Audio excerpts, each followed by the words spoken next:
Alors, quel est notre objectif ici?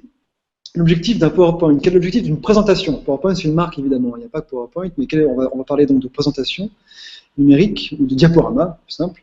Quel est l'objectif d'un diaporama? Ce qu'il faut vraiment souligner, je crois, très important, c'est que le diaporama, il est là pour renforcer, soutenir votre propos, non pas le répéter, et qu'il est là pour vous soutenir, vous. C'est vous la star, c'est vous qui parlez, c'est vous qu'on va écouter.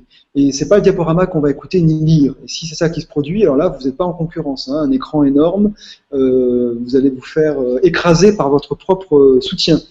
Donc, il faut vraiment garder en tête que c'est vous qui êtes au centre, c'est votre propos qui est au centre. Et le diaporama, il doit vraiment être là pour venir renforcer, appuyer, augmenter votre propos, et non pas le répéter, et non pas surtout le concurrencer, parce qu'on a souvent vu des gens qui entraient en concurrence avec leur diaporama, et généralement, s'ils laissent faire ça, c'est que c'est pas des très bons orateurs, et généralement, le public préfère lire les diapos plutôt que les écouter. Donc, c'est une catastrophe. Une grande catastrophe. Ça, c'est une erreur. C'est une erreur. Je t'interromps, François. Oui, c'est une erreur qu'on voit souvent. Les gens, ils sont tellement pas sûrs, ils n'ont pas préparé leur présentation.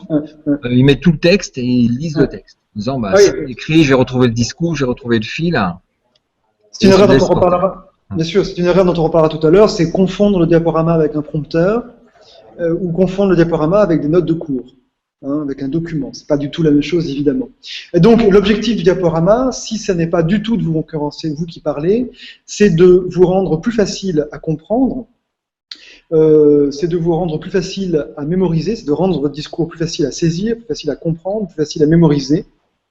De toute façon, si quelqu'un se met à lire ce qui est écrit, comme on lit plus vite qu'il ne parle, on a vite fait d'avoir lu ce qu'il va dire avant qu'il le dise, ce qui fait qu'il n'y a plus beaucoup d'intérêt de l'écouter, évidemment.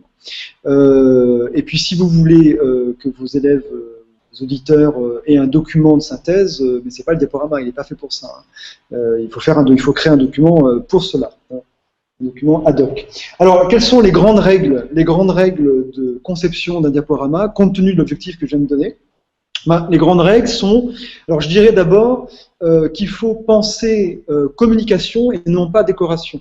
C'est-à-dire, quels que soient les effets visuels, les choix graphiques que vous pouvez, textuels aussi, hein, bien sûr, rhétoriques, que vous pouvez prendre, il faut jamais répondre à la question pourquoi tu as choisi cette police de caractère, pourquoi tu as choisi ce fond, etc. Il faut jamais répondre en disant mais parce que c'est joli. Il ne faut jamais penser décoration. Il faut toujours se demander en quoi mes choix de police de caractère, en quoi mes choix graphiques, etc., viennent renforcer, appuyer mon propos. C'est très important. Une pensée communication et pas décoration. Alors,